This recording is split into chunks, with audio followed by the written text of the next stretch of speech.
This week on the PRESSURECAST, the Nintendo Entertainment System is back this fall, Microsoft changes their Gamescom plans, and Sony clarifies PlayStation VR requirements. It's Monday, July 18th, 2016. Everything happening in the world of video games is here, now, on the PRESSURECAST.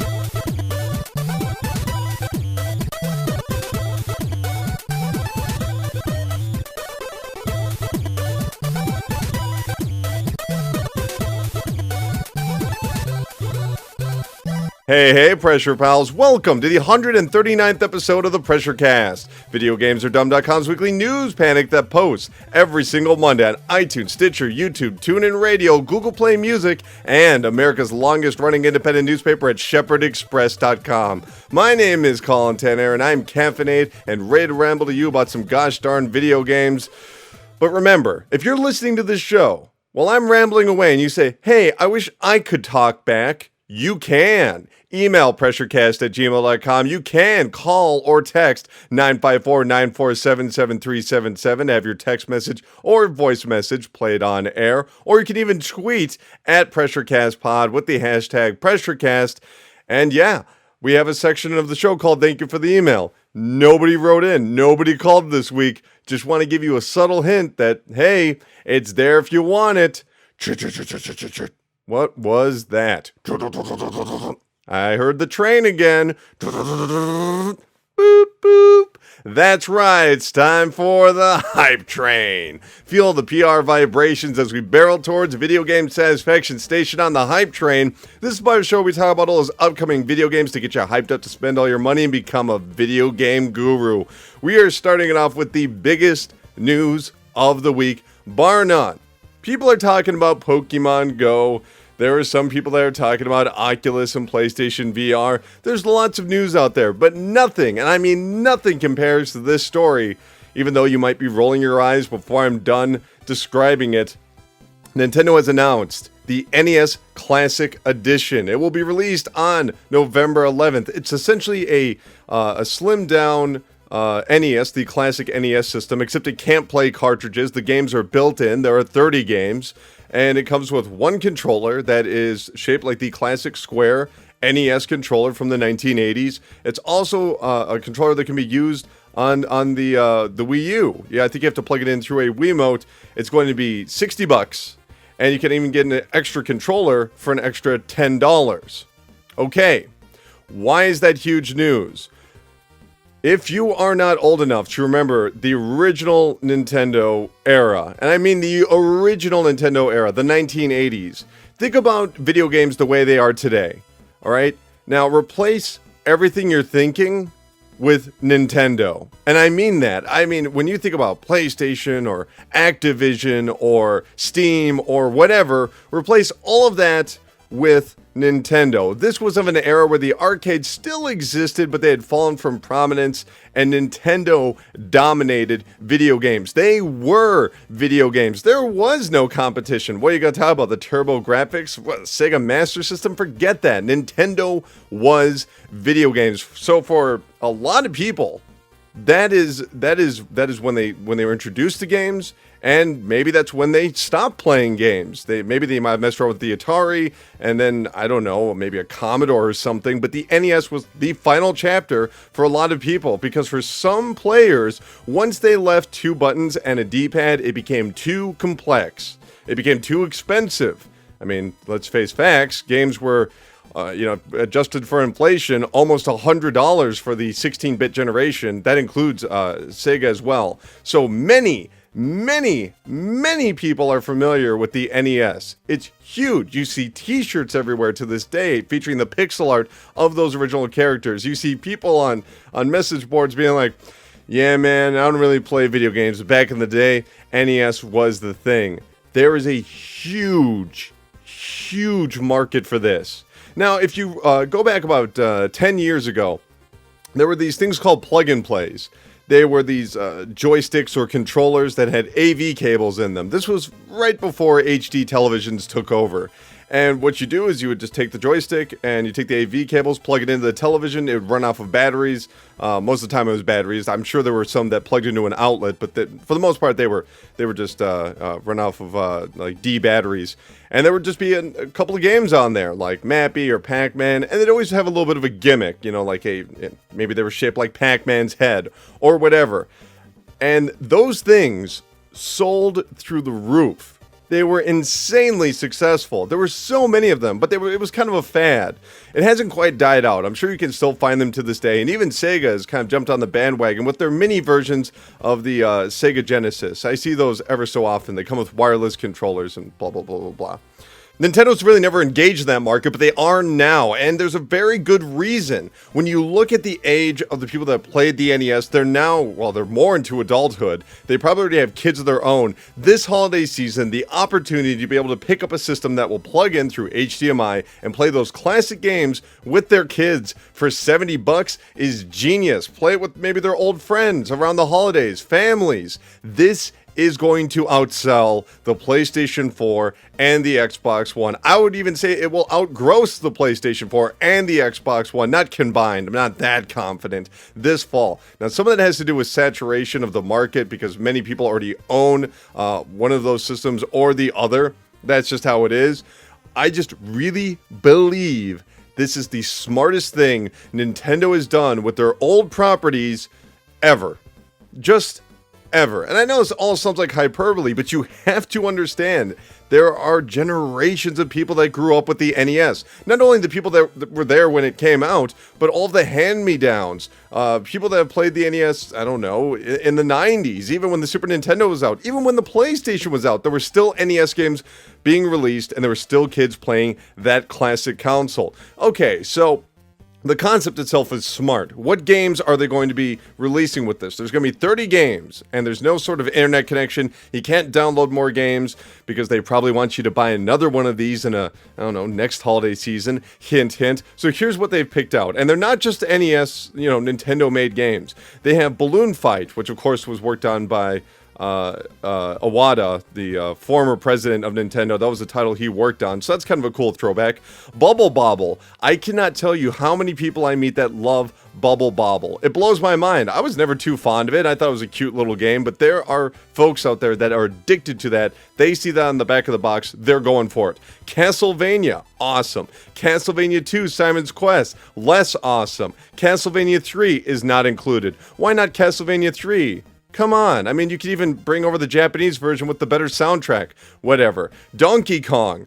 Classic arcade game. We're going to see a theme here. That's an arcade game. So you're getting that generation that was a little bit before the NES. Donkey Kong Jr. Double Dragon 2, The Revenge. So Double Dragon 2 is one of those games, I'm not sure how well it actually sold on the NES, but I know that every single rental store I went to back in the day had a copy of Double Dragon 2, The Revenge. And it's an excellent two-player game, beat 'em up. One of my favorite beat-em-ups. Do I like it better than River City Ransom? Slightly in some ways. I love the colors of that game. It's just gorgeous. Still holds up to this day. And I just think it's so smart. They're kind of going after what people liked about the NES rather than what they own. They're not just reselling them games that they possibly purchased as a child. They're also saying, hey, maybe you just rented this back in the day from Blockbuster. Well, here it is in this package. Dr. Mario. That one. All generations love Dr. Mario. Once again, I'm not a huge fan, but there are people out there that's the only game they play. They love Dr. Mario. Excite Bike. I don't know why people like Excite Bike either. Final Fantasy, the original Final Fantasy. That right there is just great name recognition. Just having one JRPG in that list is meaningful. People will see that name and go, oh, I've heard of this. It's just recognizable name after recognizable name. Galaga, once again, arcade shooter. Ghosts and Goblins, not a great game, but people remember it. Gradius, arcade. Ice Climbers, one of my favorites. Kid Icarus, Kirby's Adventure. What's funny about Kirby's Adventure is that's a later game. I want to say that's 93, maybe even 94. I can't quite remember, but people like Kirby now way more than they did back then, and so that's a great name to have on your box. The original Mario Brothers, not to be confused with Super Mario Brothers. We'll get to that later, but the original arcade two-player Mario Brothers, Mega Man 2. If you had to pick a Mega Man that most people played, as far as I'm aware, that was the best-selling on the NES. So that's one of those games that people fondly remember. There's a reason why you see people with Mega Man tattoos and shirts. It's usually in reference in some way or another to Mega Man 2. You've got the original Metroid. That's just for the hardcore fans. Metroid's never been a huge franchise, but hardcore Nintendo fans adore that series. Ninja Gaiden, the very first one. You know, so I'm sure there's some 38-year-old dad that's like, I'm going to show this off to my kids. Check it out. I can beat Ninja Gaiden without losing a life. Awesome opportunity. Pac-Man, because Namco and Namco Bandai and Nintendo have a good relationship right now. Punch-Out featuring Mr. Dream. Is there a reason they can't get Mike Tyson? That's my one question. I understand it's probably a lot cheaper, and I get it, and Mr. Dream is fine, but is there really a reason they can't get the Mike Tyson name for Mike Tyson's Punch-Out just for one run of this mini system? You know, after that you can go to Mr. Dream, but right now, can we have Mike Tyson? Come on. Star Tropics, that's for the hardcore fans, never sold well, not a popular Nintendo franchise. Yes, Star Tropics is a Nintendo franchise. Super C, not Contra for some reason, but okay, hardcore fans. Super Mario Brothers 1, 2, which is the best one, and 3, Tecmo Bowl. This is perfect because obviously that'll be November 11th is right in the middle of football season. How great will it be being over at a buddy's house, you're watching the football game, and then afterwards you're like, hey, I got an idea. Let's bust out this NES. Let's replay that game through Tecmo Bowl. People love Tecmo Bowl. The Legend of Zelda 1 and The Legend of Zelda 2. Everyone is going to buy this. $70. $70. You know, that is, and that's just if you want an extra controller. The system itself is $60. That's the price of a game these days. I'm sorry, but when someone goes to Best Buy or wherever they're going to go to shop for gifts, Sears, Kohl's, anywhere that they can possibly have this on the shelf, they're going to fly right off there. I hope they're smart enough to actually have this branch out and sell it in, you know, places you normally wouldn't see video games, like grocery stores. Why? Why would you want to do that? Because this is a particular era, a particular brand of Nintendo that is recognizable to a huge audience, and they can't simply go through the traditional means of selling to GameStop or to electronic stores. They need to go where regular people are, because the moment they see this, $60 plugs right into my TV, and I can play all these great games that I used to play back in the day. Hell, even if they want to buy it and play it for 5 hours and put it away forever, who cares? That's going to make a ton of bank for Nintendo. I really can't stress this. This is the best use of the classic Nintendo backlog they've ever done. I mean, they've always banked on their nostalgia, but they've never, at least in the West, I know they've done some things over in Japan, but not so much in the West, they've never formally just had an item that was just based around the 1980s. Well, I guess into the 90s. But this is, if you look at the box, they're very much trying to recapture the 1980s spirit of Nintendo. I don't know. There's nothing more to say. It is such a smart move. They're going to make a ton of money. This is maybe a very good way to lead into their next console, the NX. It's going to raise the Nintendo name just a bit more in the public eye, because most people are like, I don't know, I have a Wii or whatever. I don't need any more Nintendo stuff. I'm sorry. When they see a tiny version of the classic system they grew up with or they were in adolescence with, they're going to pick it up. $60. Genius, Nintendo. Genius. Good luck, Sony. Good luck, Microsoft. This is going to be Nintendo's fall. I can't believe I'm saying that. Or something that isn't even all that original. I get it. If you're listening to this, you're like, whatever. I got every NES game and every homebrew for NES all on my phone. Fantastic. Well, guess what? You're in the minority. Most people do not mess around with emulators. It's true. Most people just don't mess around with emulators. If you said emulator, they probably wouldn't even know what you meant. That's a fact. I'm sorry. Grandpa doesn't know what that is. But Grandpa knows what Tecmo Bowl is. And Ninja Gaiden. We're talking about a cool grandpa here. Anyway, toot toot. Sony has clarified exactly what are the requirements for the PlayStation VR headset when it comes to particular titles. They have said this, quote, nearly all PlayStation VR titles will support DualShock 4 controllers. I want to step in here real quick. In a previous statement, they had talked about how, yeah, you're going to be able to use the DualShock 4 for all these games. And here's what they're saying now. and several games will deliver an enhanced experience that further immerses players with the use of peripherals such as Move or the recently announced AIM controller. There will be a limited number of titles that require Move controllers. This is smart because instead of forcing developers to have to use 2 analog sticks, triggers, yada yada yada, now they have the freedom to actually make something that's comparable to an Oculus or a Vive game that has motion controls instead of having to actually have that extra option, because that could sabotage development where you have this great idea and it's all about waving your arms around. They're like, okay, but how do we make this work on a controller? That could take a long time. Although I guess I am a little, I'm a little interested to see how they're going to communicate this on the box. Like if they're going to have a big picture right on that PlayStation 4 box that's like, hey, by the way, you need Move controllers, because I saw they had some images out there of what the PlayStation VR cases are going to look like, and they're going to be very clear. They're going to say this is for PlayStation VR. If you're just going to try and play this on your PlayStation 4, it will not work. So they're being very clear there. I just wonder what the alternative will be for Move controllers and the AIM controller. I'm curious to see if we'll actually see any AIM controller exclusives. In case you don't remember, this was announced at E3. It's that light gun thing, which I don't even think was at Sony's main press conference. It was not, because no one was on stage to talk. Well, except for Kojima. It was really just trailer. In case you haven't seen it, AIM controller looks incredible. It looks a little bit like the sharpshooter. Me personally, I would rather have games based around either head movement, like Headmaster. I was talking about that a few weeks ago, where I tested out the PlayStation VR headset. Or I would rather use Move controllers. I don't really want to use a DualShock 4 when it comes to virtual reality. That sort of, that feels very limiting. Unless someone can design a game that's just brilliant, that just totally works with the DualShock 4. I'm not sure what that scenario would be, but hopefully someone much smarter than me has already thought of it and is making it as we speak. I'm also quite hopeful that Move controllers are an option for all of the VR games, at the very least.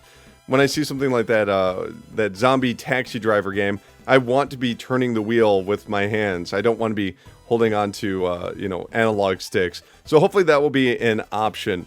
Toot toot. Let's move on to No Man's Sky. It has been revealed by Sean Murray, the founder of Hello Games. Here's a quote from him about the size of No Man's Sky. Here's what he said. For those asking, size of No Man's Sky on disk is just 6 gigabytes. A lot of that is audio.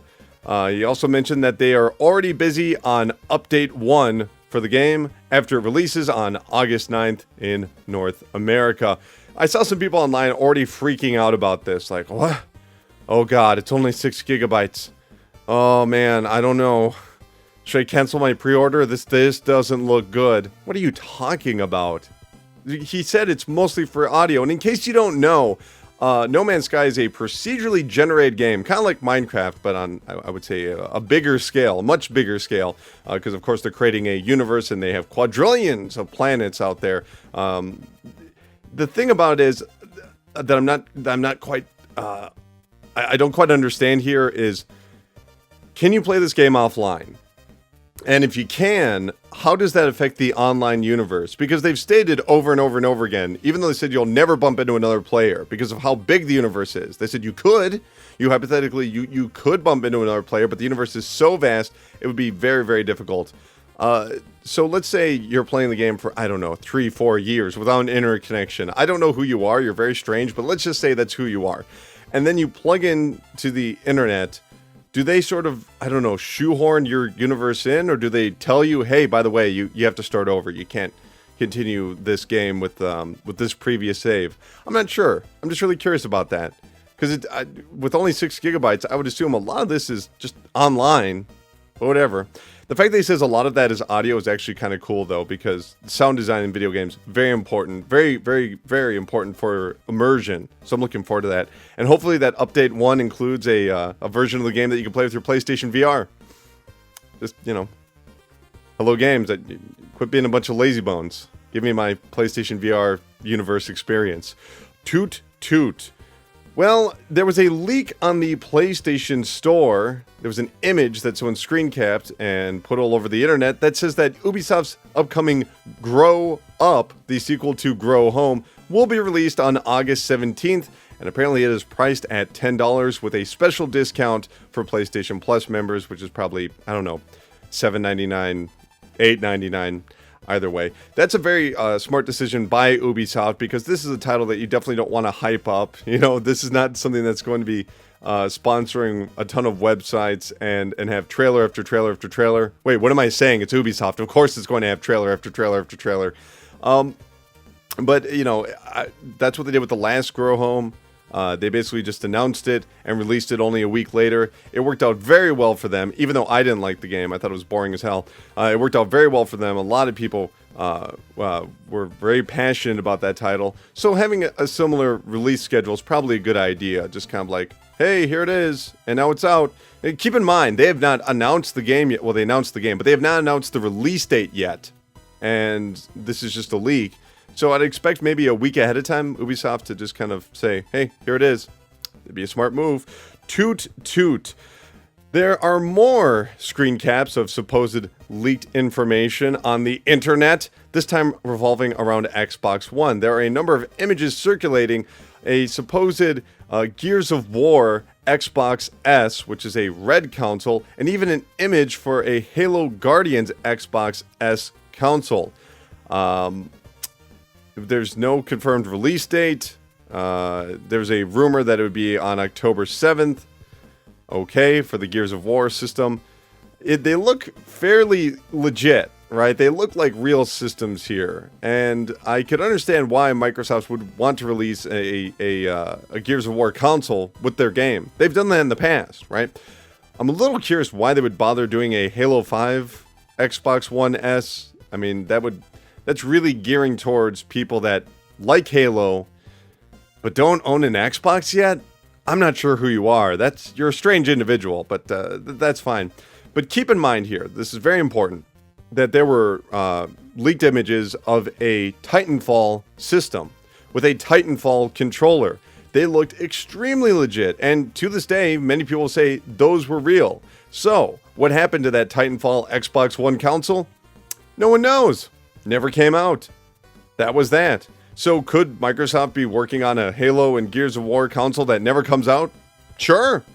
That happens sometimes. Just because you make something doesn't mean you want to spend all the money to put it in production, get it on trucks, and ship it to stores. This is hardware we're talking about, by the way. Very, very expensive. But if it is real, we would have to be seeing these this fall. Toot toot. Speaking of Microsoft and the Xbox One, Recore is an upcoming exclusive that is being worked on by people that used to work at Rare and people that used to work at, not Rare. It's the guys that used to work on Metroid Prime, isn't it?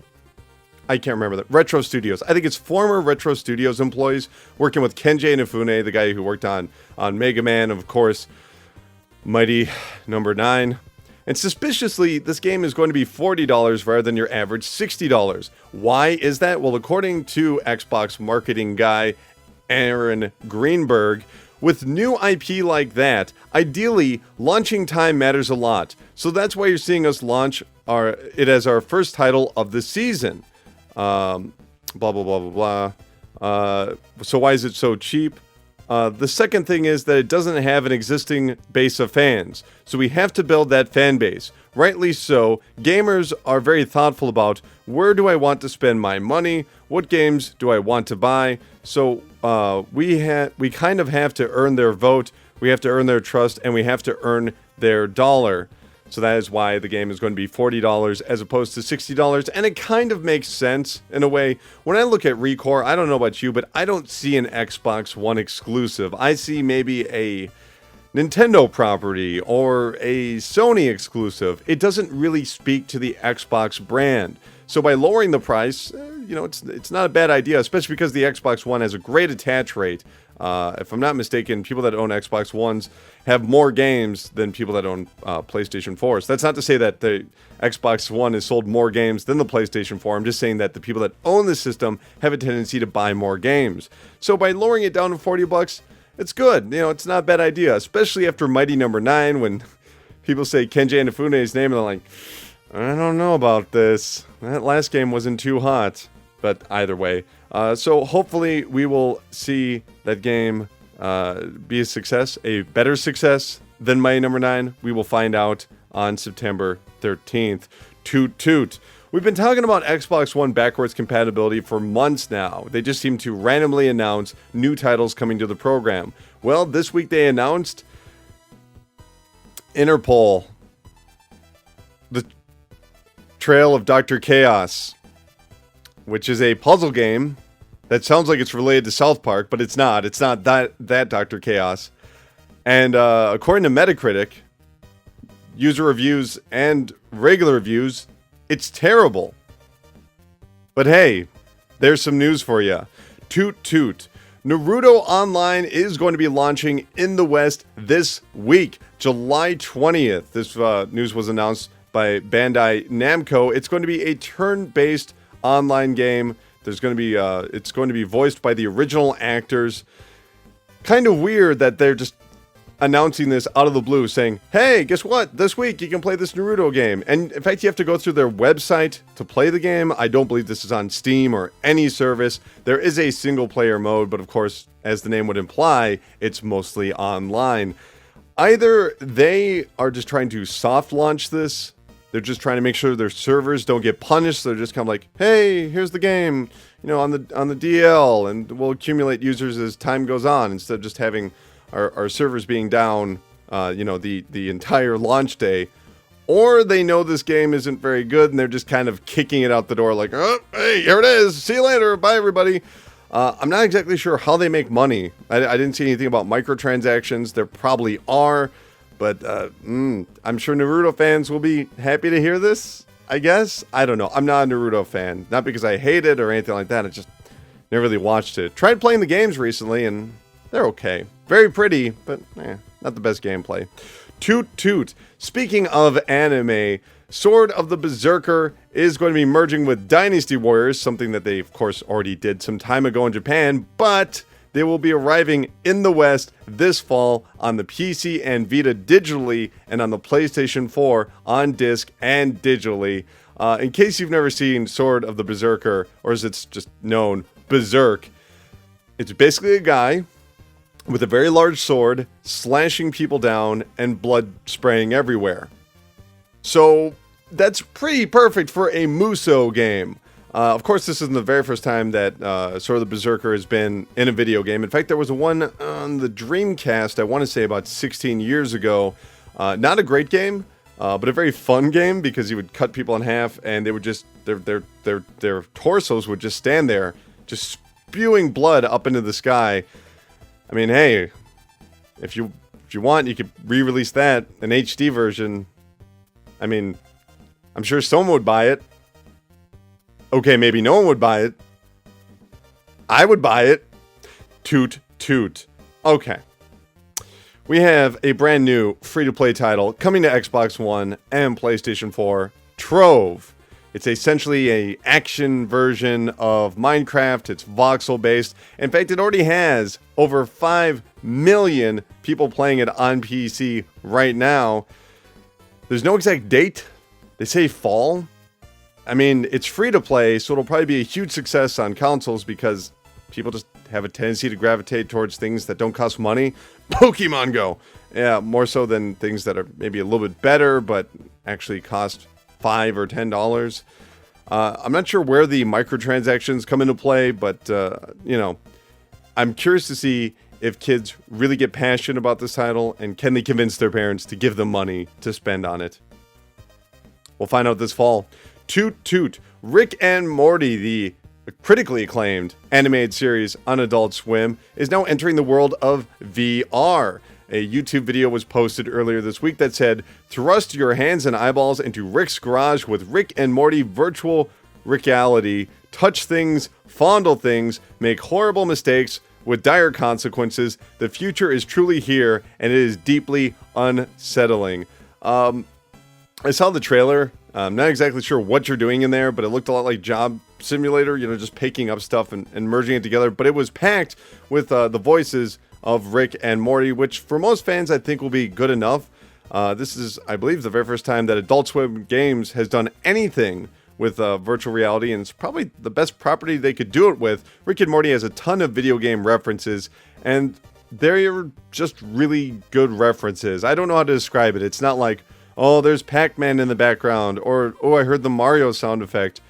They're always really ham-fisted. Everything in the show is really ham-fisted. It's all kind of forced because a lot of the characters, especially Rick, is very abrasive. I don't know, if you've never seen the show, it's pretty amazing. There's one great sequence that you probably have seen online where Rick runs into a room and tells everyone they have to go to Kmart and buy discounted 3DS special editions, the Legend of Zelda versions. I don't know, look it up. It's fantastic. Great show.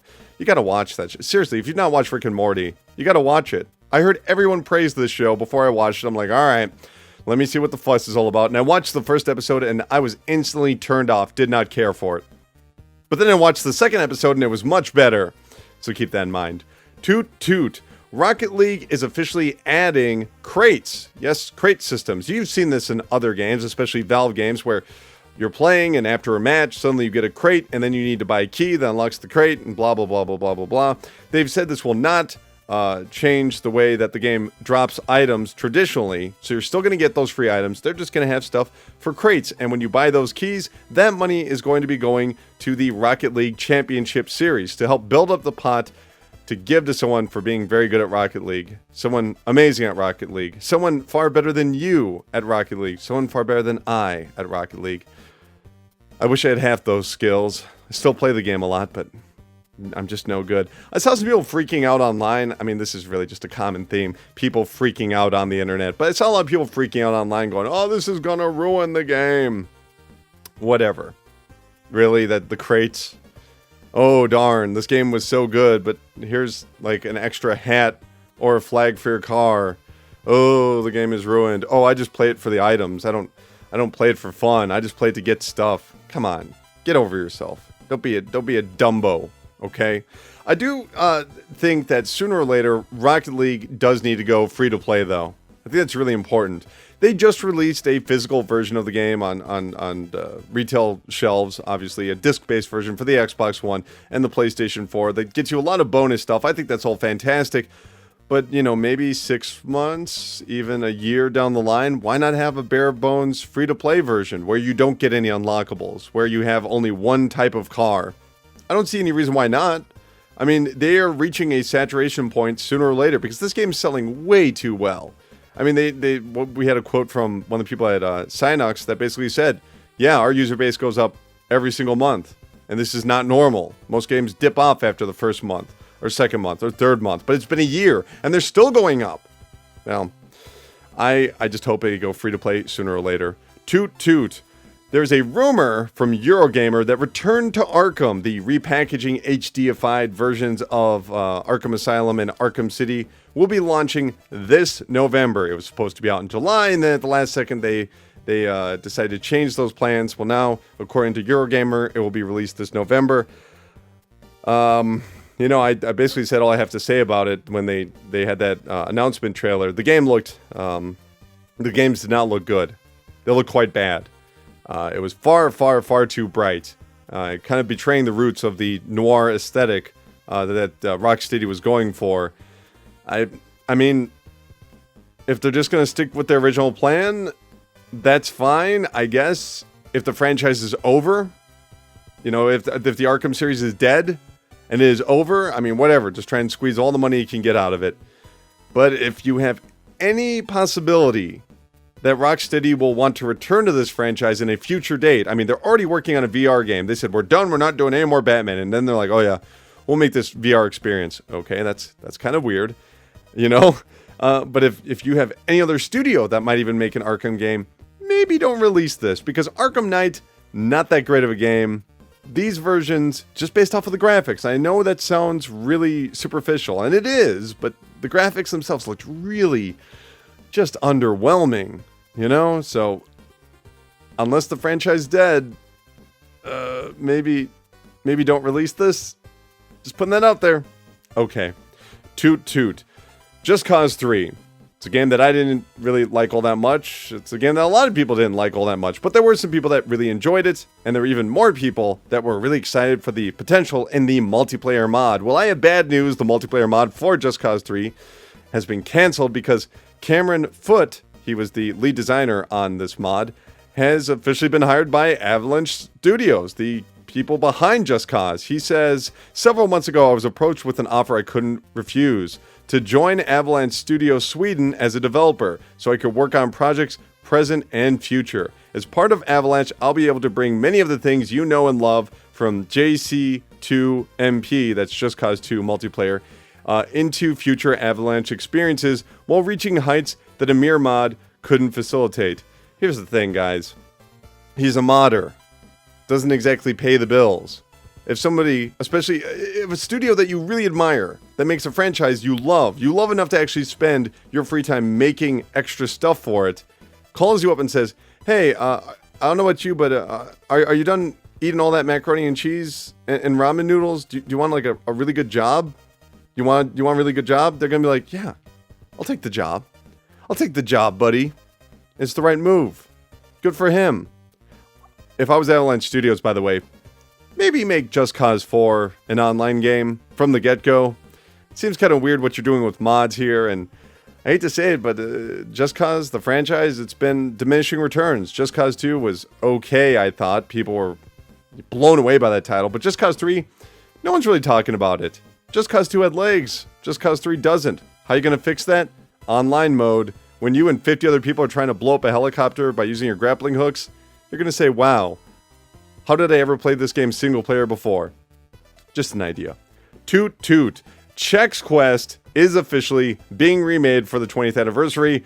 According to the lead artist of the game way back in 1996, Charles Jacoby, he said, I recently announced because it all started happening again with this year being the 20th anniversary. So fans are like, you know, are you going to make another Chex Quest 4 or whatever? I'm like, well, definitely not interested in that. Okay, he's not the most eloquent of speakers, but work with me.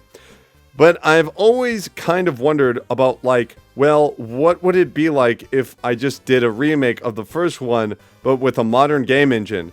And at my professional job, I use the new Unreal Engine Unreal 4, and I love it. It's a really powerful tool set, especially for content. I don't necessarily need to be a programmer, and I can build a lot of functionality with it. So I started building basically a high-def remake of the first one. Oh my god. Now here's the thing. I'm not a big Chex Quest fan, but how cool is it that some throwaway CD-ROM game that was packaged in with cereal. Now I'm talking about, like, you didn't have to, mail in any, box tops or whatever. They just put CDs in boxes with cereal and shipped them out. People were able to pick up that game and play it, and they loved it so much that 20 years later, we're still talking about it. 20 years later, one of the lead artists is like, oh, you know what? I'm going to remake it because of how much I love that game.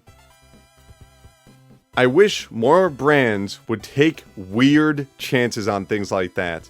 And I'm not talking about Minecraft advertising. I'm not talking about Burger King's whatever that was. I'm talking about trying to take a game that already exists. Because Chex Quest is a first-person shooter that was totally ripping off Doom. Has barely anything to do with Chex at all. And it became a phenomenon. I'd love to see something like a cereal mascot fighting game. Why not? Just have the Cocoa Puff Bird perform a fatality or something. Or a dating sim around soda, where you go and you actually date the Dr. Pepper. These are free ideas, people. Work on it. Toot toot. Before we close out the hype train, we need to talk about the games that are going to be coming out this week. On Tuesday, Earth Defense Force 4.1, The Shadow of New Despair, will be released on the PC. I played it on the PlayStation 4. That is a lot of fun. You should definitely check that out if you're a PC player. On the PlayStation 4, Indigo Prophecy, the game that was released back on the Xbox and PlayStation as Fahrenheit/Indigo Prophecy, is now back. That game is insane. It's made by Quantum Dream, the Quantic Dream, the people behind Heavy Rain and the upcoming Detroit. So There's so much stuff I want to say, but I don't want to spoil that game, so we're just going to move on. I am Setsume on the PlayStation 4, Vita, and PC. I'm actually going to be playing that game. Am I going to be doing a video on it? Who knows? Kill Strain on the PlayStation 4. Ark Survival of the Fittest Early Access is coming to the PlayStation 4. Neverwinter, the MMO that doesn't require PlayStation Plus for some reason, is going to be released on the PlayStation 4. And on Friday, we have Starbound on the PC and Human Fall Flat. Boop, boop. That's going to do it for the hype train. We got to talk about all the business, legal, and financial news after the break. We got to talk about the Pocket Talk and the Idiots of the Week and Strong History. So much to get to, so please stay tuned after this. Hey, Pressure Pals, this is Xbox's Phil Spencer. We're really blown away by the support of the Xbox community for the Xbox One. Not quite as blown away as we were with the Xbox 360, or even what we're seeing going on with the PlayStation 4 or Pokemon Go. But regardless, we appreciate the passion you have for the Xbox brand. And hey, while you're playing your Xbox One, why don't you go to iTunes? I know they're an Apple product, but there's no competition there. We really embrace all of our fellow creators. Why don't you go to iTunes and give the PRESSURECAST 5 stars and a written review? That would really help them out because they're at 4.5 stars. And as the president of Xbox, I understand what it's like to be in second place. I'm not very happy about it, but you know, that's just the way the market is. But it doesn't have to be that way for the PRESSURECAST. So if you go to iTunes and give them 5 stars and a written review, you'll help grow their visibility in that place. And while you're at it, why don't you go and buy an Xbox One? Now only $4. Welcome back to the show, everybody. Welcome back to the show, everybody. Break out your lunch boxes. We need to go outside to a place I know that's always warm with the glow of cold, hard cash. That's right. It's time for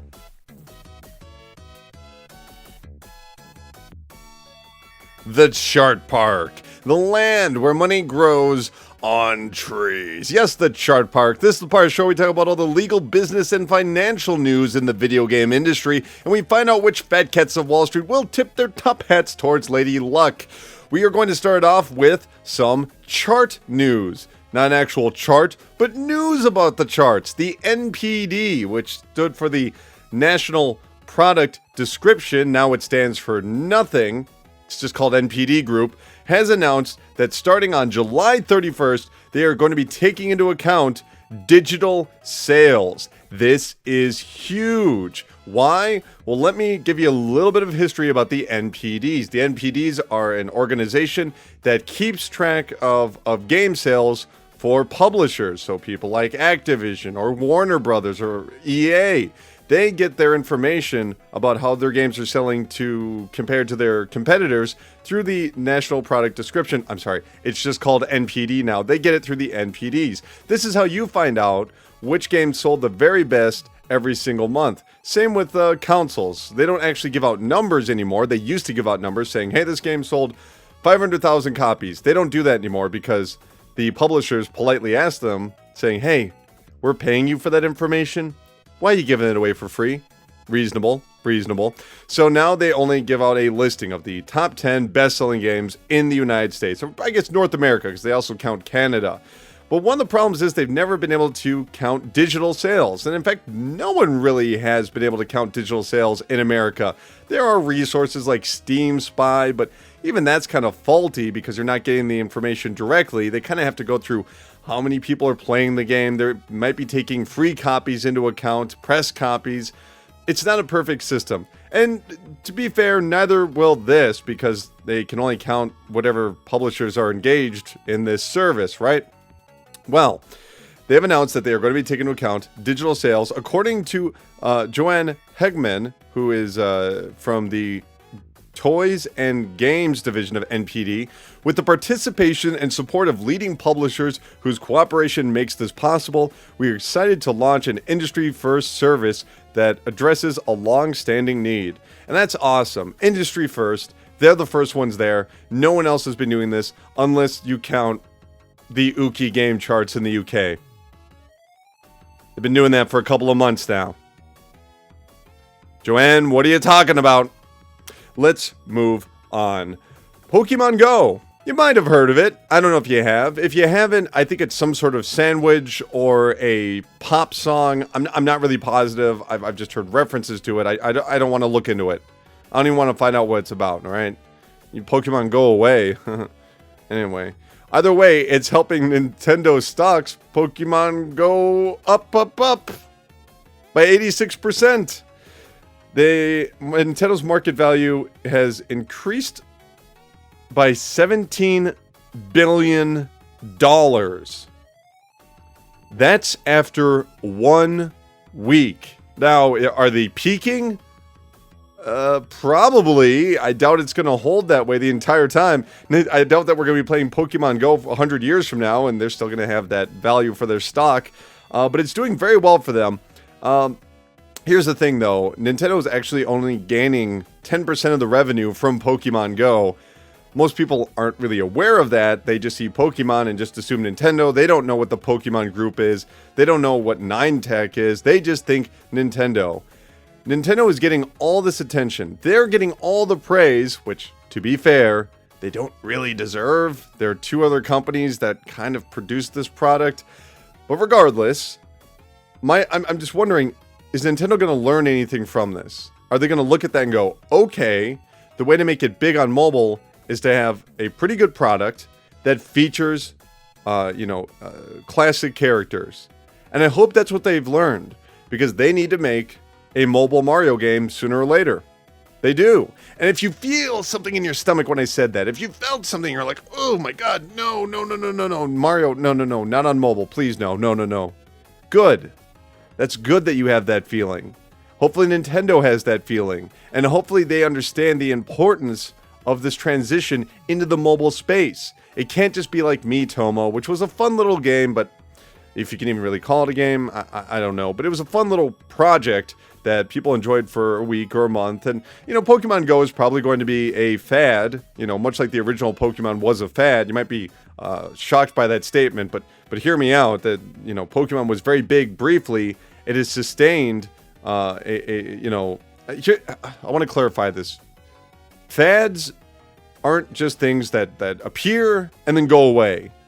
Fads are when something peaks, when something hits really big, and then it sort of dips down. Now, when it dips down, that doesn't mean it's a failure all of a sudden. I mean, look at the original Pokemon. It was everywhere, and then it dipped down. And it still sold plenty of titles. It still had name recognition. It was fine. But it wasn't at the height that it was in the late 90s, just like Pokemon Go is at a height right now. Is it going to go away in a year? Well, we don't know that. I doubt it. I think people will still be playing it. It's a fun little game. And so I hope Nintendo is willing to take that step, release a Mario game that hits it huge, but also a game that's good enough that it can be played by other players for a longer period of time. I hope you're paying attention, Nintendo. I'm gonna guess you are, because $17 billion in 1 week is a pretty clear message. Let's move on. Evolve has officially reached 1 million players once again in a week. Why? Because of Evolve Stage 2, which is a free-to-play version of Evolve. Currently, there are no microtransactions. They'll be introducing that in a later phase. Apparently, they've... let me see this right here. Steam... There are concurrently 51,000 players at the same time, which is very good. Very, very good for an online game, especially on PC. Now, it's not Counter-Strike Go levels or even Team Fortress 2 back in its day levels, but 51,000 players for a game that many people had written off a year ago, that's a success. That's a real success. Hopefully, other developers and publishers can take a look at that and, maybe take some of their struggling games that are good, but can't quite capture that audience and make them free to play. Anyone could.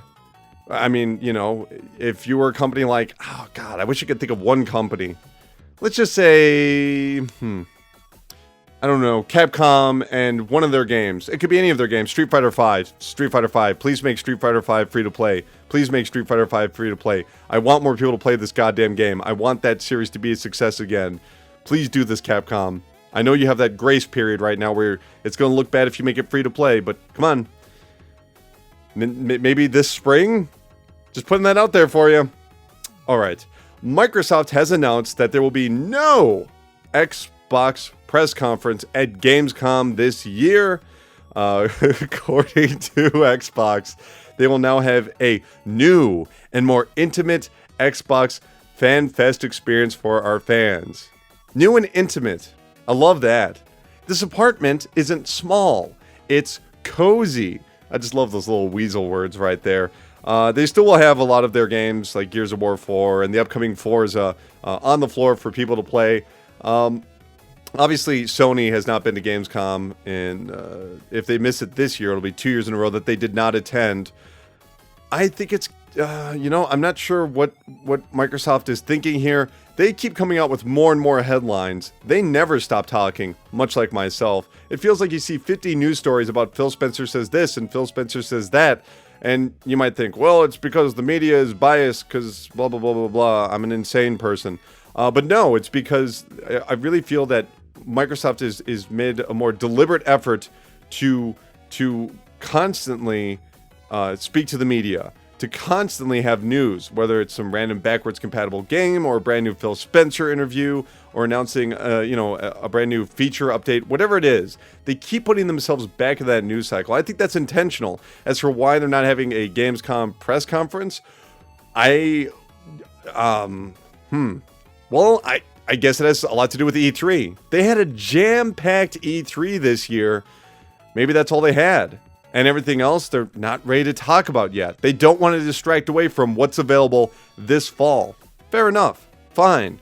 Although I think it's kind of a shame because last year, was it last year or 2 years ago? Either way, Microsoft's Gamescom press conference that talked about Rise of the Tomb Raider being exclusive, that really dominated the news for a good week.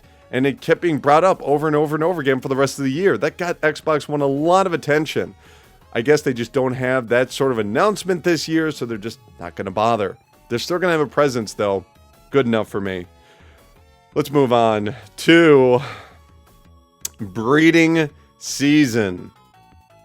What is breeding season? Well, it is a canceled game, I guess. Or maybe it's a game that's sort of in development. Well, what was it? Well, it was a title that was supposed to merge Harvest Moon with hentai, which is anime porn. So I've heard. Never seen it. Won't even know what it is. Why are you looking at me like that? What? I'm just going to go on with the story. Here's the problem. They had 11,000 backers pulling in over $42,000 a month to make this game.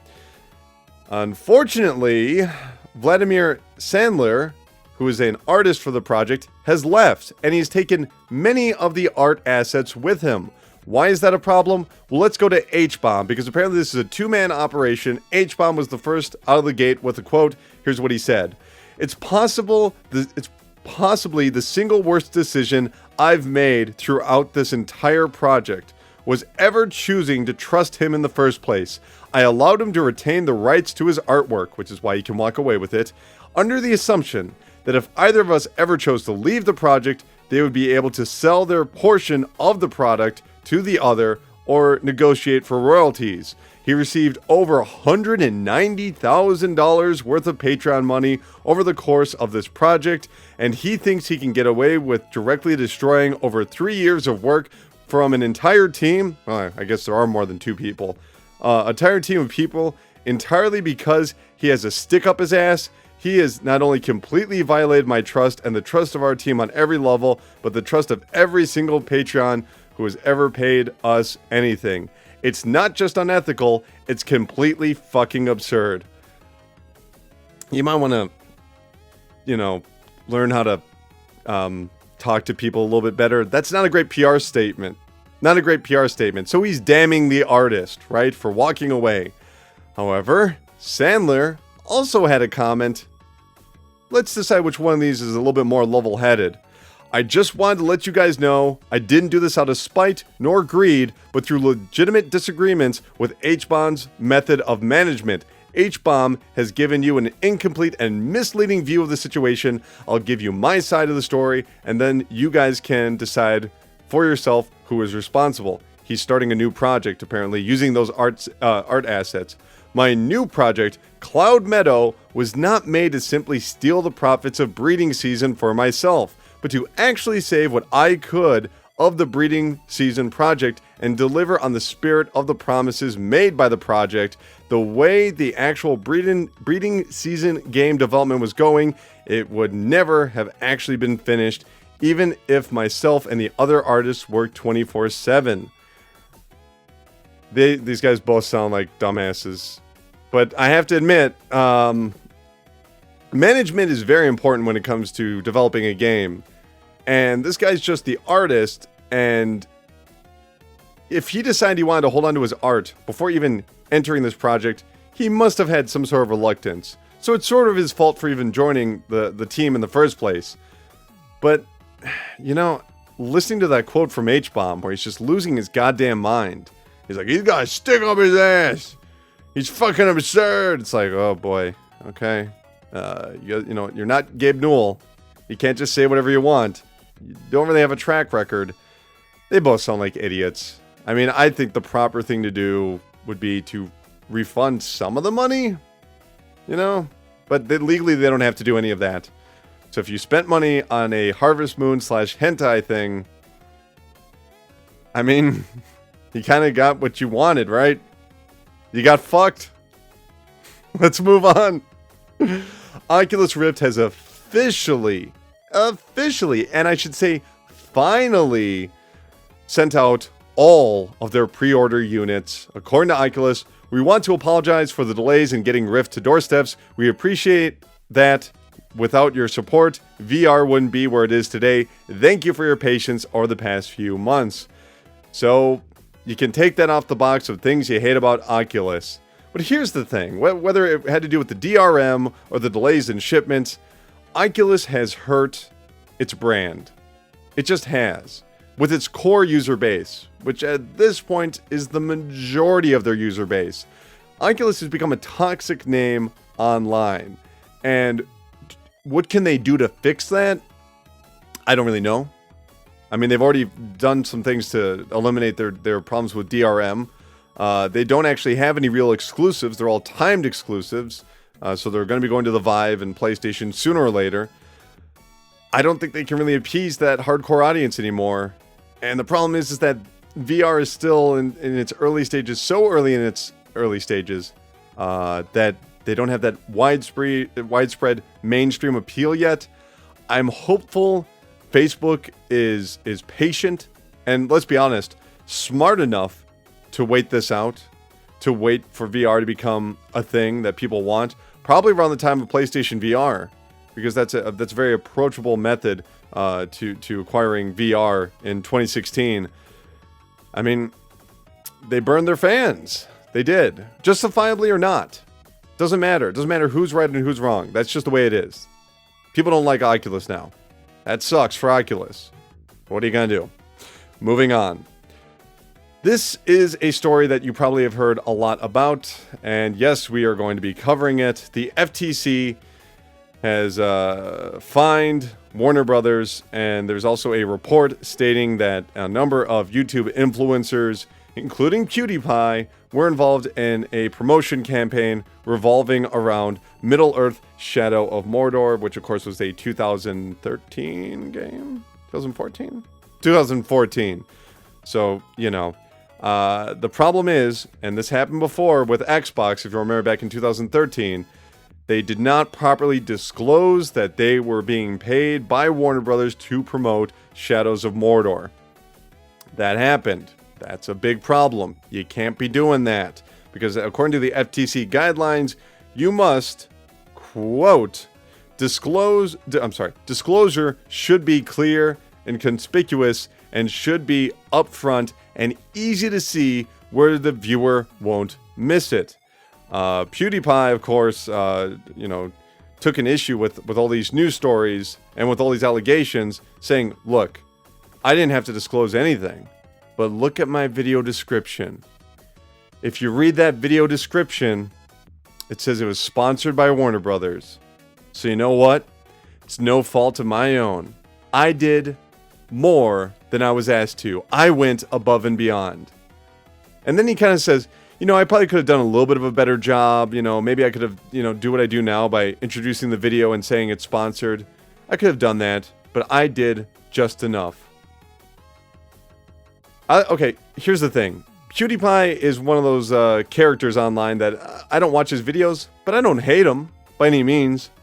But he's wrong here. He's clearly wrong. You have to be upfront about it. You put this little description, in the corner where people have to click show me more or whatever it is, and then you can read it. That's not good enough.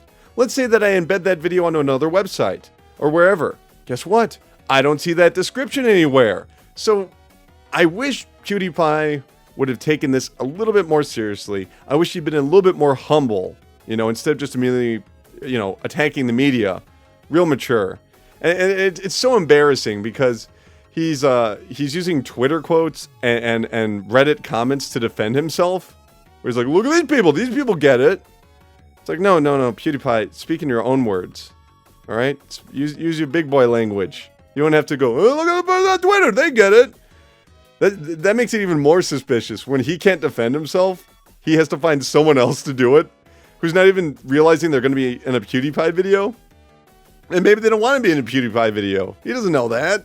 Maybe they... Shady. I mean, this obviously happened with the Xbox One back in 2013. Of course, that was the fault of a marketing... God, I can't even think of the word.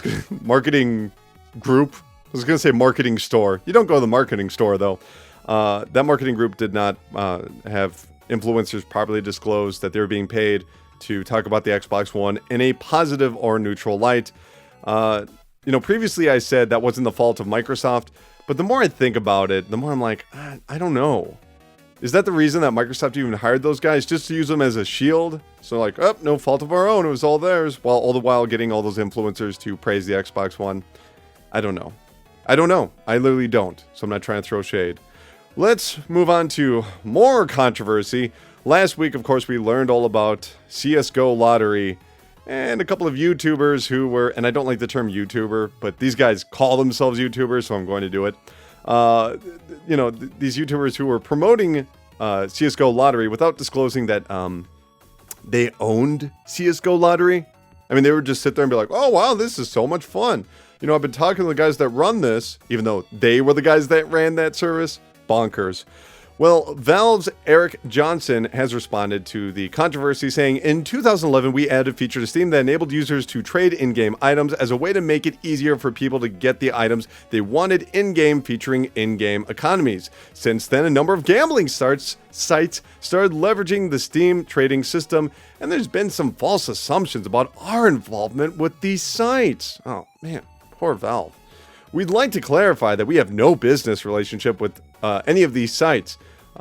We have never received any revenue from them, and Steam does not have a system for turning in-game items into real-world currency. And so they've shut down those sites. Oh my God, poor Valve. Oh, you poor babies. I'm so sorry. How you holding up there? Oh no, Eric. No, don't jump. It's not worth it, man. We can just shut down these sites. How'd you know which sites to shut down? Could it be that you knew about this a long time ago?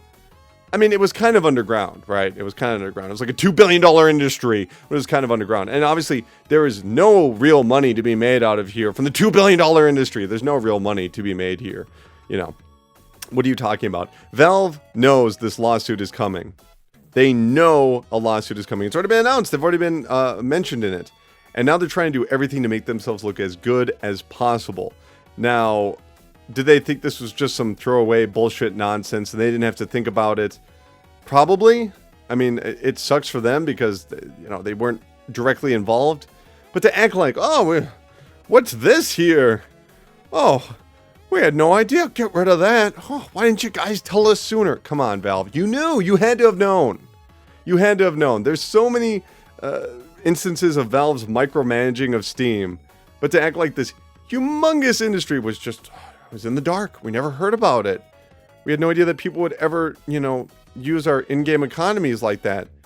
They're trying to make it sound like they make games out of some sort of altruism. But there's no money involved in these in-game economies. Nothing like that. We're just allowing you to trade items. Yeah. Whatever. Bullshit. Anyway, let's go on to more legal news. There was a Star Citizen's backer, known as Street Roller, who spent $3,000 on Star Citizen. He got a ship. He funded the project. Blah, blah, blah, blah, blah. Apparently, he was not happy with Star Citizen, and he actually contacted Cloud Imperium, the team that makes the game, asking for a refund. And apparently, they did not agree to said refund. So what did he do next? He just called California's Attorney General and was like, hey, they won't give me my money back. Now, Cloud Imperium said that you cannot ask for a refund unless the game is, quote, not delivered within 18 months of its release window, which wouldn't happen. No, I'm sorry. It wouldn't happen until. So the release window starts May 31st, 2016. So we'd have to wait 18 months from there. But apparently his efforts worked, and he received $2,560 back. Which, if I were Cloud Imperium, I'd be a little bit worried. Because it looks like that's your establishing case right there, that people can ask for refunds. And there are people out there that are not happy with Star Citizen, that spent a lot of goddamn money. I mean, you could spend thousands of dollars on ships on there. They want a refund. It looks like they now have a proper avenue to go through. And here's the thing. They can claim, oh, no, you can't. You have to wait 18 months after the release window. Whatever. You can put whatever you want in a contract. I can make you sign a contract that says if you don't wear a hat on Tuesday, I get your house and your pets. We take that to court, and they're like, this is stupid. No, you can't do that. Courts can overturn that kind of stuff. Contracts are not just some sort of, end-all, be-all for what happens in the real world. They can say, oh, no, you gotta wait for the release window. 2 seconds later, he's talking to the, Attorney General in California, and now he gets his money back. Yeah, he does. Because that's not how contracts work. So, if I were Cloud Imperium, gotta be sweating a little bit, because some dude in Kentucky's like, you know what? I'm not happy with this either. I want that $8,000 back. See what happens in the next few months. Moving on, Fallout 4's Far Harbor was released just a little bit ago, and it's been quite popular. Unfortunately, for one modder, I'm sorry, what is this modder's name? Oh, these names. His last name is Veer. We're just going to go with Veer. He said that the quest, Brain Dead, sure seemed to act a lot like his New Vegas mod called Autumn Leaves. Now, the vice president of marketing at Bethesda, Pete Hines, has said, we love our mod community and would never disrespect them. I checked, and any similarities between the two are completely coincidental. Well, Veer doesn't quite believe that, but he's being nice about it. He said, being acknowledged in the game's credits, for instance, would be a very nice and costless move towards us modders. Many of us are making mods, often taking years of our free time in order to get a job in the industry, and this kind of recognition would give us a tremendous boost. Now, here's the thing. Do modders deserve recognition from the original developers and publishers? No, they don't. On its own, they don't. That was your time that you volunteered. Okay? They don't owe you anything. However, according to him and other people, the similarities between these two are quite striking. And Pete Hines could say they're coincidental. But Petey boy, did you make the mod yourself? I'm sorry, not the mod. Did you make the quest yourself? Did you make Brain Dead? Did you sit there and script it all out and test it and then put it in the game? Because if you didn't, you might want to have a conversation with the dude who did. I mean, isn't it possible, like just hypothetically possible, that the person that created this mod or worked on it, not the mod, once again, this quest might have played that mod and totally forgot about it, and then accidentally, months down the line, suggested an idea very similar? That happens all the time to people. Happens to me all the time, where I think, oh man, I came up with a really good original idea. And then I'm looking around on the internet and I realized someone else already said that or did that. And not only that, but I read that, I consumed it, and then I ripped it off without even realizing it. It's super awkward when it happens. And even if you're a big company like Bethesda, you might have done that. So hey, maybe just throw his name in there, be like, hey, why not? But of course, legally speaking, they want to deny all plausibility there. Because once they open up that door, another modder would be like, I came out with Fallout 4 altogether. Give me money, please. Anyway, moving on, we have the top 10 best-selling games in the UK. Starting it off with, at number 10, Call of Duty Black Ops 3. Number 9, Tom Clancy's The Division. Number 8, Ratchet & Clank. Number 7, Grand Theft Auto 5. Number 6, Uncharted 4 Thief's End. Number 5, Rocket League, which of course is the physical version. Number 4, FIFA 16. Number 3, Doom. Number 2, Overwatch. And number 1, Lego Star Wars The Force Awakens. Whatever, I don't care. Whatever, bullshit. Actually, I wonder if they're taking digital sales into account on this list now. They very well might be, because they announced their intentions to do so a while ago. Now let's go over to the cursed land of bullet trains, known as Japan, to find out what games they're buying. At number 10 is Minecraft PlayStation Vita Edition. Number 9 is Super Robo Wars OG The Moon Dwellers on the PlayStation 3. Number 8 is Kirby Planet Robo on the 3DS. Number 7 is Coven and Labyrinth of Refrain on the Vita. Number 6 is Super Robot Wars OG The Moon Dwellers on the PlayStation 4. Number 5 is Mario and Sonic at the Rio 2016 Olympics on the Wii U. Please stop buying that game. We don't need that franchise anymore. It's garbage. It's garbage. Number 4 is Minecraft Wii U Edition. Number 3 is Story of Seasons Trio of Towns, which if you want to play a Harvest Moon type game, you might want to look there. And number 2 is Splatoon. Number 1 is Culticept Revolt on the 3DS. But what are the best-selling consoles in Japan? Well, let's find out. Number 1 on the why are we doing number 1? We're going to start from most selling to least selling. Starting off with the PlayStation 4 with 22,717, new 3DS LL with 16,505, Wii U with 15,470, Vita with 11,042, new 3DS with 3,284, PlayStation 3 with 1,126, 3DS with 670, 3DS with 3DS LL with 87, and in last place is Xbox One with 72. Presumably, PlayStation Vita TV once again didn't sell any units.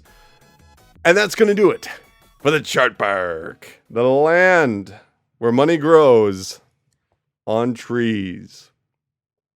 Got to be real with you, folks. It's going to be a little bit of a shorter show this week because there's just not as much going on. I mean, there's a lot of stuff going on in the regular world, I think. I mean, Brock Lesnar just tested positive for performance-enhancing drugs, as did another UFC fighter the week before. There was a coup attempt in Turkey.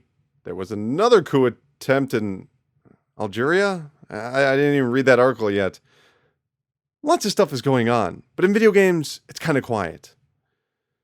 What are you going to do? Sometimes it feels small compared to the rest of the news going on. Speaking of which, it's time for small news in a big world. That's right. It's time for Pocket Talk, Pocket Talk, Pocket Talk.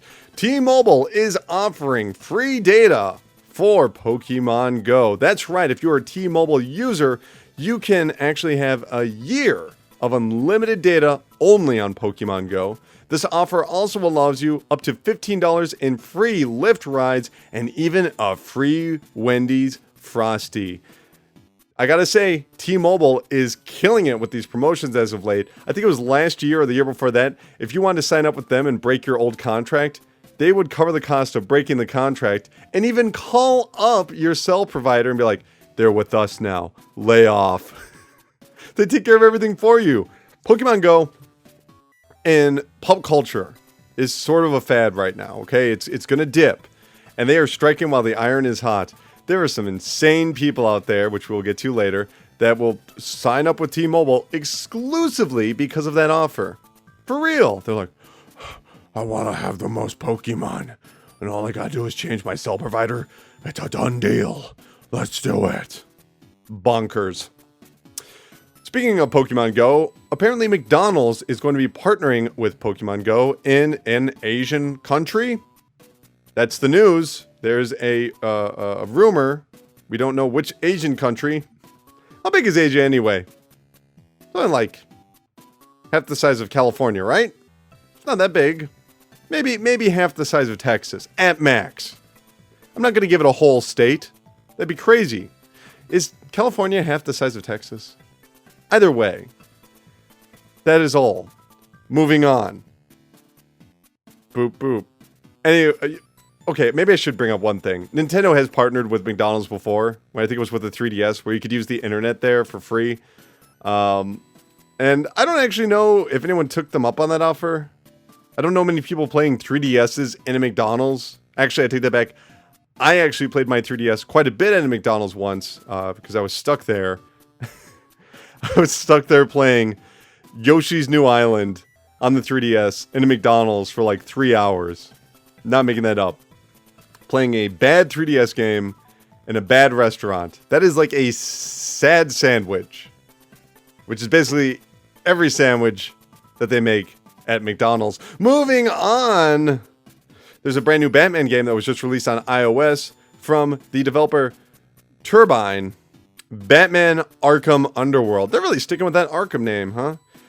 There are a bunch of different villains in here, including Harley Quinn and Scarecrow and Mr. Freeze. And you actually play as the villain in the game trying to take down Batman. That's insane. That's how popular a franchise this is right now. Not even Batman, just the Arkham franchise. They can just make a game centered around the villains and you trying to kill Batman. That's amazing. Now, I haven't had a chance to play it. I use an Android phone. I do have Apple tablets, but they're kind of older, so I'm not sure if they can run this. They probably can. But regardless, I will definitely check it out when it's released because I like Batman. And like I said, there's not much news, so that's going to have to do it for Pocket Talk. Let's take the mushroom.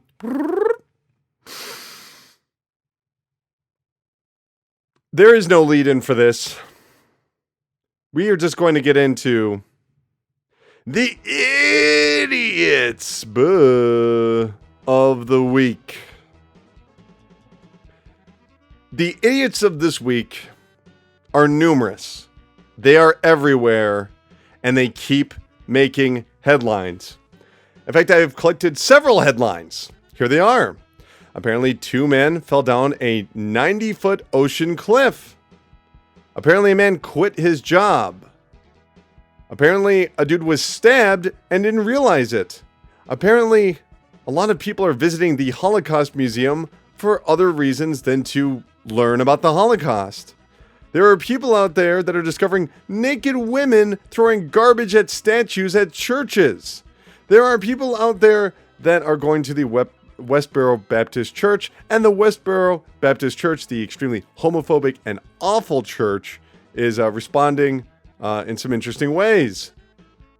There are 15-year-olds being hit by cars. There are just straight-up car crashes. Why? Because of Pokemon Go. Every story I just mentioned centers around Pokemon Go in one way or another. People falling off cliffs because they're playing Pokemon Go. People getting hit by cars because they're playing Pokemon Go. People crashing in their cars because they're playing Pokemon Go. People getting stabbed and not even noticing it because they're too busy playing Pokemon Go. Are these things just happening all the time? Probably. And Pokemon Go is just raising awareness of them. And as such, unfortunately, because of what's going on, people of Earth, stop it. You're all, yes, myself included, we're all the idiots, of the week. Thank you, Pokemon Go, for exposing the underbelly of humanity. That's real, brighten up my day. Finally, we're going to end with my favorite segment of the week, where we take a look back at video games 10 years ago and beyond. Bunch of anniversaries coming up. And a little something we like to call Strong History. Now, this week's Strong History, we actually have a news story. That doesn't often happen. Most of the time we just talk about the games that are released this week and yada, yada, yada. But I couldn't ignore this. James Dr. Abrasive Laird, I believe he's a dude from, I don't know, New Zealand or Australia. I watched a video interview with him. I couldn't pick up where his accent was from. He is a dude that wanted to take the Sega Saturn and make chiptunes from it. But, of course, the Sega Saturn has a bunch of issues, including copyright protection and DRM and blah, blah, blah, blah, blah. Well, he wanted to create a system that would allow him to load games off of a USB. And he did. He did just that by using the VCD port in the back of the system. You might be saying, what the hell is a VCD? Basically, in between Laserdiscs and DVDs, there was the VCD, which was a platform that was mildly popular in Japan. Not at all popular here in America. I actually owned a few VCDs. That's how I watched the anime Hellsing with subtitles, was through VCD. I actually had a VCD player that could play those. They weren't very common, but you definitely could. It would essentially just play an MPEG-2 video file. Well, he took that port, he took the back of that port, and he started using it and started reading information about how the Sega Saturn functions. Now, one of the things about the Sega Saturn is it's almost impossible, or it was almost impossible to emulate because it was cobbled together. It's a complete fucking mess how they designed that system. There's a reason developers did not like making games on the Sega Saturn, because they had two separate CPUs, information going here, information going there. Very confusing. And so for emulators, they just kind of had to guess how it worked because they couldn't crack that DRM of the console. Well, by going through that VCD port, he's actually been collecting all of this data for himself to make some chiptunes. Rock on. That's awesome. But not only that, but he's been sending that information to emulator creators. And because he's also been revealing this information for everyone else, there are people out there now making homebrews for the Sega Saturn. In other words, you wouldn't need a mod chip. You wouldn't need an action replay to create pseudo Saturn, which is one method that you can use. You can actually just finally crack the Sega Saturn and possibly create some Sega Saturn emulation. It's the best news all week. It really, really is. But let's talk about the games that were released 10 years ago and beyond. Starting it off 10 years ago in Japan, Bomberman was released on the PSP. On the exact same day, on the DS, Bomberman Land Touch was released in Japan. I don't know how similar these games are, but I love the idea of a game called Bomberman Land Touch. It's the stupidest title. 12 years ago on the GameCube in Japan, Paper Mario, The 1,000-Year Door was released, which, that's the game that keeps breaking hearts because people keep thinking, oh, this next Paper Mario, it's going to be like 1,000-Year Door. It is not. It will never be again. But 1,000-Year Door, an excellent game that could probably use an HD remake, if anything, is now 12 years old this week in Japan. Also in America 12 years ago, ESPN NFL 2K5 was released. This was a game where Visual Concepts released a $20 alternative to Madden. It was on the Xbox, the original one, and the PlayStation 2. Incredible football game. Vastly superior to Madden at the time. Still highly, highly playable. And it was so good that EA immediately locked down the NFL franchise. No one else can make NFL games except for them. Just us. That's how popular that game was. It's excellent too. You can still go back and play it. I thought it was a great time. And you even get to have your own crib with a phone and like football accessories. 13 years ago on the PlayStation 2, Downhill Domination was released. Not a great game, but a game that it probably won't get mentioned elsewhere. As is The Great Escape on the Xbox and PlayStation 2. Yes, a adaptation of a movie, a stealth game about World War II. Not great, but amusing nonetheless. 13 years ago, a major game was released on the Xbox, an Xbox exclusive for its time, Star Wars Knights of the Old Republic. Fantastic RPG. I think this is the title that really kicked off the widespread popularization of Western RPGs. Now, of course, there was Elder Scrolls Morrowind, which is a great game, but most people didn't play it. But having BioWare associated with the Star Wars franchise, I mean, they'd been working with, they made Neverwinter Nights, before then. It was a great game. Great game. Not trying to take anything away from that, but, it's Dungeons and Dragons, and people are like, whatever. When people saw trailers and commercials for a brand new Star Wars game that had nothing to do with the prequels, they picked it up. And then were immediately disappointed that it was an action game. It was some sort of turn-based RPG. But they grew to love it anyway. I would say that Knights of the Old Republic is one of the most important Western summer releases of all time. It's just a fantastic title. On the Game Boy Advance in Japan, Boktai, The Sun is in Your Hand was released. This was Hideo Kojima's game where on the back of the Game Boy Advance cartridge, it actually could read solar radiation, and you were fighting vampires, and the vampires would be less powerful if you played the game in sunlight. Just really, really cool. 14 years ago, Super Mario Sunshine was released in Japan. There you go, Greg. Hope you're happy. Also, 14 years ago in Japan on the PlayStation 2, Gungrave was released. A really fun shoot-'em-up that was actually designed by the guy who made Trigun. So if you're a fan of Trigun, or if you're a fan of the show Gungrave and you want to see where it started on the PlayStation 2. Fantastic title. 17 years ago in Japan, these are a lot of Japanese releases. I can't help it. I can't change history, folks. 17 years ago in Japan, The Misadventures of Bontron was released on the PlayStation 1. Fantastic spin-off of the Mega Man Legends series.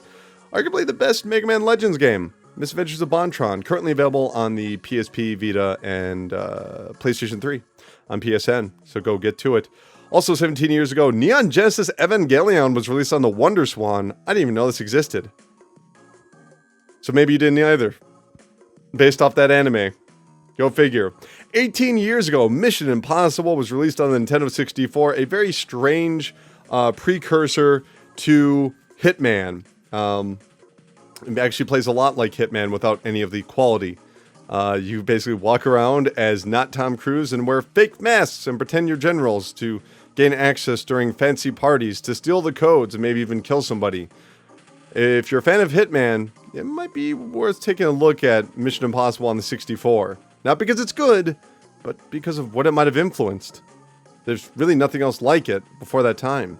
19 years ago, in Japan, Super Mario 64 was released. What? What are you talking about? That would make it 1997. That doesn't make any sense. Well, that's because in Japan, they re-released Super Mario 64 to include capabilities for the Rumble Pack.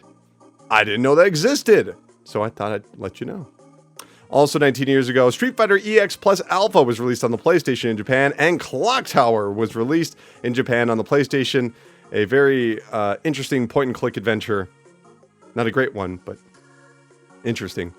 20 years ago in Japan, Saturn Bomberman was released, the best version of Bomberman, 16-player action, and the best part is the multi-tap where you have to plug in all your controllers. It's shaped like a smiling Bomberman head. Doesn't get any better than that. 22 years ago on the Sega CD, Shining Force CD was released. Never played that one. If you did, email. I want to know about that. I'm going to look it up after this. 23 years ago, in America, Shinobi 3 was released on the Genesis, as was Road Rash 2. Hashtag bring back Road Rash. 24 years ago, Hook was released on the Super Nintendo in Japan. Of course, that was being worked on by Sony before they started their own system. Kind of interesting.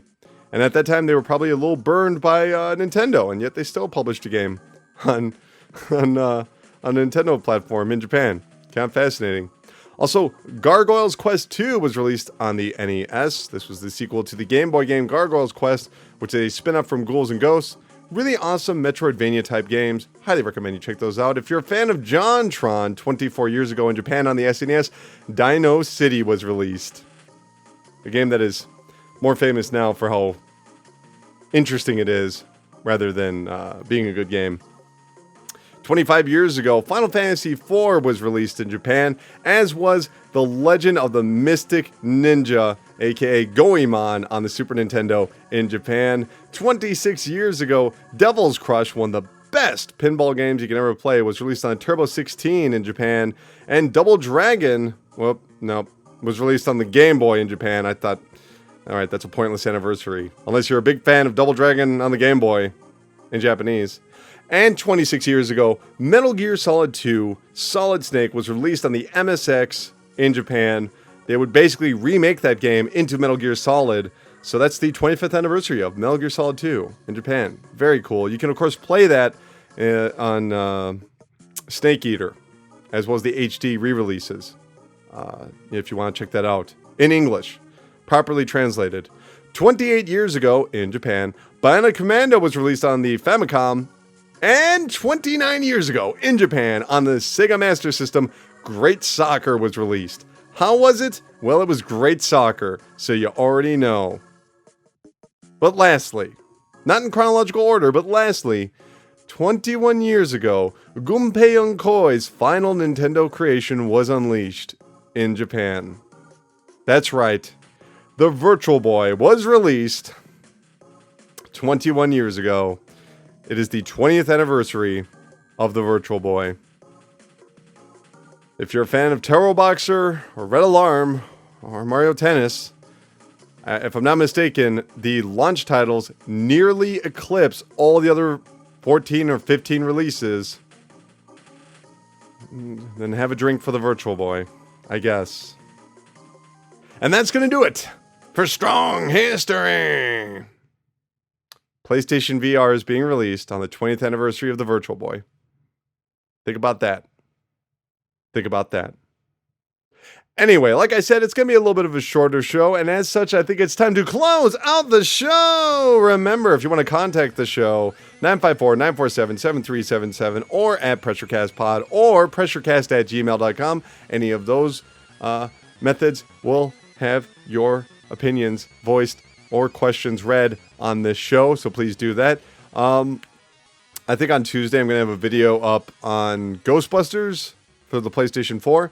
It's going to be an episode of Worth It. I'm just going to let you know right now. The answer is no. Game is awful. And then after that, I'm not really sure. We're in the doldrums. Nothing's coming out. And I'm definitely going to play I Am Setsume, but whether or not I'm going to make a video on it, you'll have to wait and see.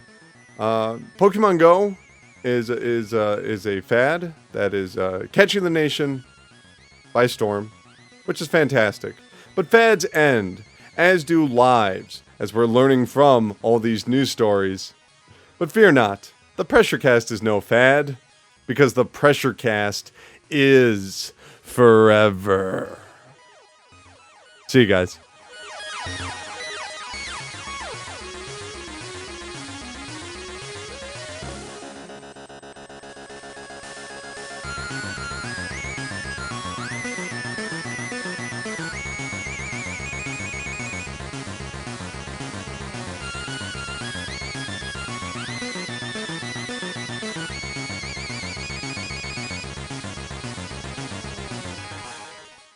PressureCast, weekly video game news podcast, is solely owned and operated by Colin Tanner. Guests of the PressureCast are not employees or freelancers of Colin Tanner, the PressureCast, or VideoGamesAreDumb.com, and are not paid. Music featured on the PressureCast is property of their respective owners, and no infringement is intended. For more information, email PressureCast@gmail.com.